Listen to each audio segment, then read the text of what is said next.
నమస్తే సార్. నమస్తే అండి. సార్, మనం జీవితంలో ఎన్నో కష్టాలు పడుతూ ఎంతో ప్రయాణం చేస్తాం జీవితంలో. ఆహ్, ఎన్నో కోల్పోతూ ఉంటాం, ఎన్నో పొందుతూ ఉంటాం. ఇలాంటి ఒక పరిస్థితుల్లో కొంతమంది ఏంటంటే లేదు, నేను ధర్మానికే కట్టుబడతాను, ఎన్ని కష్టాలైనా రాని, నేను దీనికే కట్టుబడతాను కొందరుంటారు. కొందరు ఏంటంటే పరిస్థితులతో సరేలే ఈసారికి ఇలాగా అని అడ్జస్ట్ అయిపోయి ఉన్న మనశ్శాంతిని కూడా పోగొట్టుకుంటూ ఉంటారు. సో దీనికి అసలైన మార్గం ఏది? అంటే మనకి వేద శాస్త్రాలు దీనికోసం ఏం చెప్తున్నాయి అసలు? భగవద్గీతలో చెప్పిన చాలా సింపుల్ ఉంది. ధర్మాన్ని పట్టుకో, మిగతావన్నీ సెకండరీ. ఫస్ట్ ధర్మం. ధర్మం రైట్. వాట్ ఈస్ ధర్మం అంటే ఏంటి? ఈ సందర్భంలో ఇక్కడ కరెక్ట్ ఏంటి అంతే. చాలా మన ధర్మశాస్త్రాలు ఏం పెద్ద కన్ఫ్యూజింగ్ కాదండి. ఈ సమయంలో ఇక్కడ నీ మనసు చెప్తుంది ఇది కరెక్ట్, ఇది చెయ్యి అని అందరికీ తెలుస్తుంది. కానీ మనసుకు నచ్చింది వేరుండి ఇరుక్కుపోతాం. నేను ఒక జాబ్కి వెళ్తాను, దానిలో డబ్బులు వస్తాయి, నేను ఒక డాక్టర్ని, ఒక సర్జరీ చేస్తే డబ్బులు వస్తాయి, అది ధర్మం. నేను సర్జరీ చేస్తే డబ్బులు వస్తాయి, కానీ ఇలా కొన్ని ఎక్కువ రోజులు వీళ్ళు పేషెంట్లను తిప్పుకున్నానంటే ఇంకెక్కువ డబ్బులు వస్తాయి, అధర్మం. సర్జరీయే, ట్రీట్మెంటే, వాడి పేషెంట్ ట్రీట్మెంటే, ఎక్కువసార్లు తిప్పేసుకుంటే ఎక్కువ డబ్బులు వస్తాయి, ఇది రాంగ్. అలాగే ప్రతి దాంట్లోనూ మనకి రైట్ ఏంటి అని తెలుస్తుంది, ఇందులో కరెక్ట్ ఏంటి అని తెలుస్తుంది మనకి. కానీ ఫాలో కాము, కొన్ని సందర్భాల్లో మిస్ అవుతాము. ఆ ఒక్కదాన్ని కరెక్ట్ చేయడానికే భక్తి కావాలి. భక్తి కావాల్సింది నిజంగా భగవంతుడి యొక్క భక్తి ఎందుకు కావాలంటే, ఒక్కొక్కసారి మనకి నిజంగా ధర్మ సంకటం వస్తుంది, నిజంగా ఒక్కోసారి మనం చెయ్యలేము, నిజంగా ఒక్కసారి అవసరం ఎలా పట్టి పీడిస్తుందంటే తెలుసుకోలేము అట అని తెలుసుకోలేము. అలాంటప్పుడే ధర్మం వైపుకు నిలబడ్డమే పరీక్ష. ఆ ఒక్క పరీక్ష దాటడమే నీకు దేవుని దగ్గర చేస్తుంది. 100 సార్లు నువ్వు మంచిగా, మనకి ఒక మేబీ నువ్వు ఎటు నిలబడతావనే నీకు టెస్టింగ్. ఆ ఒక్కటే టెస్టింగ్. నిజంగా దాన్ని దాటాక తర్వాత లైఫ్ స్మూత్ ఉంటుంది. కానీ మనకి ప్రతిసారి ఒక్క స్ట్రాంగ్ పాయింట్ దగ్గర మనకు టెస్టింగ్ వస్తుంది. నేను ఒక తల్లిని చూశాను. వాళ్ళ అబ్బాయి చదువుకోవాలని చాలా పాపం కృషి చేసింది. ఓకే, వాడు చదువుకోలే. ఒక స్టేజ్ వచ్చింది, వేరే ఒక ఆయన, మాకు తెలిసిన వాళ్ళు ఉన్నారు, మార్కులు వేయిస్తారులే, మీరేం టెన్షన్ పడకండి, చేయిస్తాము.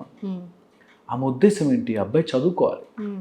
కానీ అక్కడ ఏం మారిపోతుంది? అబ్బాయి పాస్ కావాలి అని మారిపోతుంది. సో ఎంటైర్ ధర్మం మొత్తం షిఫ్ట్ అయిపోయింది. చదువుకోవాలి తెలుసు, కానీ మార్కులు వచ్చి పాస్ అయిపోతే అయిపోద్ది కదా, వాడికి రావట్లేదేమో అనేటట్టు. అలాగ ప్రతి సందర్భం.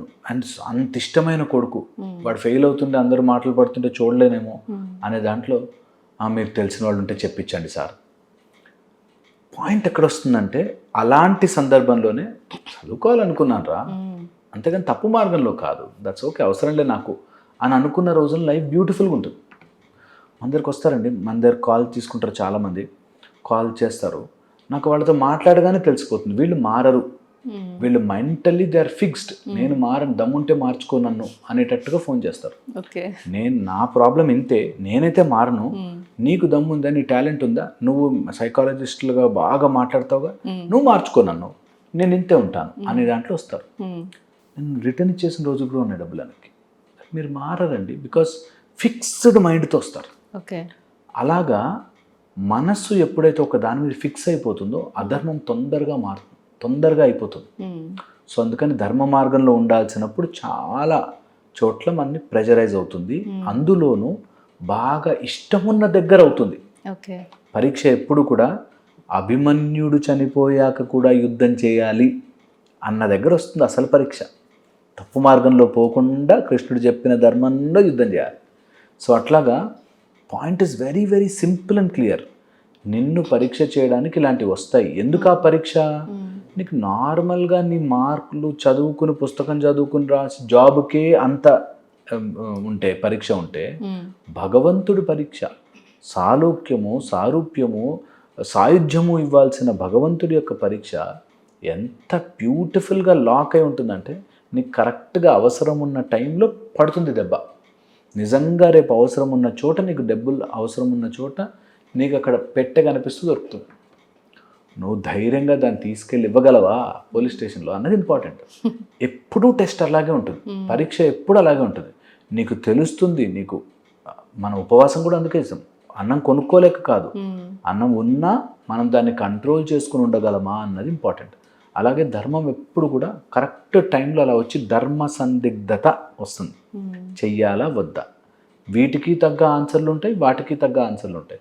బట్ కరెక్ట్ ఎప్పుడు కరెక్ట్లోనే ఉంటుంది. ఎవ్వరు చేసిన ఈ ప్రపంచంలో నేను చెప్తాను, ఎవరు ఏ తప్పు చేసినా నేను ఒక బుక్లో రాశాను కూడా, there are no villains in this world, they are always heroes for their own cause. వాళ్ళ ఓన్ ఐడియాలజీకి వాళ్ళు, ఇప్పుడు టెర్రరిస్టులను కూడా పట్టాడకండి, వాళ్ళు వీళ్ళందరూ తప్పుగా బతుకుతున్నారు, నేను స్వర్గంలోకి వీళ్ళందరినీ తీసుకుపోదామని చెప్పి ఇప్పుడు చంపుతున్నా అంటాడు. నిజంగా కూడా ఎవరినైనా అడగండి, మీరు ఎవరినైనా అడగండి, ఎవడో రేపిస్ట్ని అడిగినా సరే వాళ్ళు బట్టలు వేసుకోక వాళ్ళకి బుద్ధి లేదు, అందుకు బుద్ధి తెప్పించడానికి నేను ఈ పని చేస్తాను అంటాడు వాడు. అంతే, వాళ్ళ సైడ్ నుంచి వాళ్ళు కరెక్ట్, నేను కరెక్ట్, మీకు బుద్ధి లేదు అందుకే చేస్తున్నా అంటాడు. దొంగతనం చేసేవాడు కూడా నన్ను సొసైటీ ఎలా తొక్కేసిందంటే వీళ్ళందరికీ డబ్బున్న వాళ్ళకి బుద్ధి రావాలని దొంగతనం చేస్తున్నా అంటాడు వాడు. సో ఎప్పుడు కూడా తప్పు చేసే సైడ్ కూడా వాడు కరెక్ట్, నేను కరెక్ట్గానే చేస్తాను, నా కోసం ఏం చేసింది ఈ సమాజం, నన్ను ఎలా అనగదొక్కింది ఈ సమాజం, అందుకని నేను దొంగతనం చేస్తున్నా అంటాడు.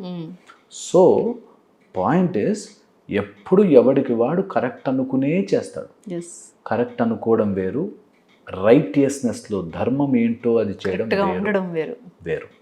మనం అనేసుకుని మనకి ఇదే కరెక్ట్, అప్పుడు వాడు చేయలేదా అందుకని చేశానంట, అది వెరీ వెరీ రాంగ్. ఆ ధర్మము ఎప్పుడైతే తప్పడానికి మనకి ఎప్పుడు కనిపిస్తుంటుంది రాంగ్ దారి ఈజీగా, ఆ రాంగ్ దారి పోకుండా ఉండడానికి ఇంపార్టెంట్. టక్కుమని ఇప్పుడైతే మీరు చూడండి, రోడ్డు మీదకి వెళ్తే మస్తు మంది కనిపిస్తారు, అలా పోలీస్ కనిపించలేదంటే దాటేస్తారు. ధర్మం, I stay there, I stay where it is, signal పడ్డప్పుడు వెళ్తా అనే దాంట్లో ఉండరు. అందుకే ధర్మం చాలా చాలా important. Right at right time నువ్వు ఎలా చేస్తున్నావు అన్నది ఇంపార్టెంట్. ఆ ధర్మాన్ని పట్టుకున్నవాడికి ఎప్పుడు గెలుస్తాడు. ఆ ధర్మాన్ని వదులుకున్నవాడు పాపాత్ముడై రాంగ్ దారిలో పడి రాంగ్ ఆన్సర్స్, రాంగ్ కాన్సిక్వెన్సెస్ని ఫేస్ చేస్తూ వెళ్తాడు. ఈ రోజుల్లో రాంగ్ మారిందండి. ఒకప్పుడు రాంగ్ అంటే దేశ బహిష్కరణ, ఇప్పుడు దేశ బహిష్కరణ అంటే ఫారెన్ ట్రిప్కి వెళ్తున్నట్టు. ఒకప్పుడు అన్నం పెట్టను, నీకు అన్నం పెట్టను పో అంటే అదొక పనిష్మెంట్, ఇప్పుడు అన్నమే ఇంటర్మీడియట్ ఫాస్టింగ్. అట్లాగా రాంగ్ని రైట్గా చూపించే సొసైటీలో ఉన్నాం కాబట్టి మనకి నిజంగా పిల్లలకి చెప్పడానికి కూడా తెలియట్లేదు దారి. మా దగ్గరికి వచ్చే వాళ్ళు పిల్లలు ఎవరిన అట్లా అడిగారంటే క్వశ్చన్, బాగా చదువుకుని మంచి వాడుకుంటే ఏం చేసాం సార్ సొసైటీలో అంటే, ట్రూ, నిజమది, నిజం. ఏం చేస్తాం సొసైటీలో? నిజంగా మన పరిపాలించే వాళ్ళ లిస్ట్ అంతా తీయాలి. వాళ్ళు ఏం చేశారు సొసైటీకి అనగానే, వాళ్ళు ఇంత మర్డర్లు చేశారు, ఇన్ని బూతులు మాట్లాడారు, ఇన్ని డైలాగులు కొట్టారనే ఉంటుంది, కానీ రియల్ ఎవరు అనేది తెలియదు. అన్నిట్లో నేను నాట్ ఓన్లీ పాలిటిక్స్, ఏ ఫీల్డ్లో తీసుకున్నా. అందుకని ఏది రైట్ ఏది రాంగ్, వాడెవడో సరిగ్గా చదువుకోకపోయినా ఏదో దేంట్లోనో సినిమాల్లోనో ఏదో పెద్ద పెద్ద డైలాగులు కొట్టి డబ్బులు సంపాదించాడు కాబట్టి అది కరెక్ట్. అలాగ డెఫినిషన్స్ మారిపోయిన రోజులు ఉన్నాయి. కాబట్టి ధర్మము మనకి రైట్ దారి చూపిస్తుంది. నువ్వు ఏ ఫీల్డ్లో ఉన్నా ఉండు, చదువుకోకపో, హీరో అవ్వు, విలన్ అవ్వు, ఏదన్నా అవ్వు, నీ లైఫ్లో నీ ముందున్న సిచ్యువేషన్లో రైట్ ఏంటి, కరెక్ట్నెస్ ఏంటి, రైటియస్నెస్. ప్రతి సందర్భంలో నేను కరెక్ట్, నా కరెక్ట్ని వాడు ఒప్పుకోవాలని కూడా కాదు, నేను కరెక్ట్గా ఉంటాను అనేది ఇట్స్ బ్యూటిఫుల్ మెథడాలజీ. అన్ని సమయాల్లో కుదరకపోవచ్చు, చాలా కష్టంగా ఉంటుంది. ఆ కష్టాన్ని తట్టుకుని ప్రాక్టీస్ చేస్తుండాలి. ఒక్కోసారి నిజంగా కుదరదండి, అందరికీ కుదరకపోవచ్చు, but that's how you develop and go righteousness. అందుకే కొంతమంది ఈజీ దారి వెతుక్కుంటారు, కొంతమంది టఫ్ అయినా అందులో నిలబడతారు. నిలబడ్డ వాడికి, దూరం నుంచి చూసేవాడికి వాడికి ఏంది అన్ని కష్టాలే అనిపిస్తుంది. బట్ నిజంగా వాడు చేత కాకుండా చేయడం కాకుండా మనస్ఫూర్తిగా ధర్మాన్ని ఫాలో అయ్యేవాడు ఎనార్మస్ ఆనందము, ధైర్యం ఉంటుంది. నేను ఎప్పుడు తప్పు చేయలేదు అనే ధైర్యం ఉంటుంది. వీడు మాత్రం మీరు అన్నట్టు ఇందాక తల్లి మార్కులు కొన్న వాళ్ళు, అమ్మో ఎప్పుడు ఎవడొస్తాడో, ఎవడు పట్టుకుంటాడో, ఎక్కడ బయట పడతానో టెన్షన్ ఉంటుంది, లోపల టెన్షన్ ఉంటుంది, మనశ్శాంతి ఉండదు. దాన్ని చంపుకోవడానికి ఇంకో 1000 మార్గాలు వెతుక్కుంటారు. రాని ఎవడొస్తే నేను చూసుకుంటా అని వాడి కోసం డబ్బులు దాచిపెడతావు, వచ్చినోడు అందరికీ డబ్బులు ఇచ్చుకుంటూ కూర్చుంటాం. నేను చూసాను, ఒక బిల్డింగ్ కడుతున్నాడు, పైన ఎవరు ఎక్స్ట్రా ఫ్లోర్ ఏదో వేసేసుకున్నాడు. ఎందుకు అది అవసరం లేదు కదా మీకు అంటే, వేసేయాలి సార్, పనిలో పని అయిపోతుంది అన్నాడు. వేసేసుకున్నాడు. నేను బాస్తో ఏదో చూపించుకుని, అవసరం లేదండి, ఎందుకు వద్దు, వై ఇల్లీగల్, మంచిగా లేదు సార్. వచ్చిన ప్రతి వాడికి 5,000 10,000 5,000 10,000 వాళ్ళు కూడా తీసుకుని, వాళ్ళేం పెద్ద గొప్ప వాళ్ళేం కాదు, వచ్చిన వాళ్ళందరూ తీసుకుని వెళ్ళిపోయే బ్యాచే. బట్ వస్తారు, డబ్బులు తీసుకుంటారు, వెళ్తారు. సో ఎందుకు ఫైనల్గా వచ్చినప్పుడు వీళ్ళెవ్వరు ఏమీ చేయలేరు. ఏమీ చేయలేరు, ఎక్కడో చోట దొరుకుతారు. హైడ్రా లాంటి వాళ్ళకు ఇబ్బంది పడతారు. సో ఎందుకు, why you have to do that?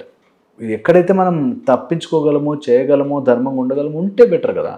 అది సింపుల్గా చిన్నప్పటి నుంచి పేరెంట్స్ నేర్పించాలి, that being right is right.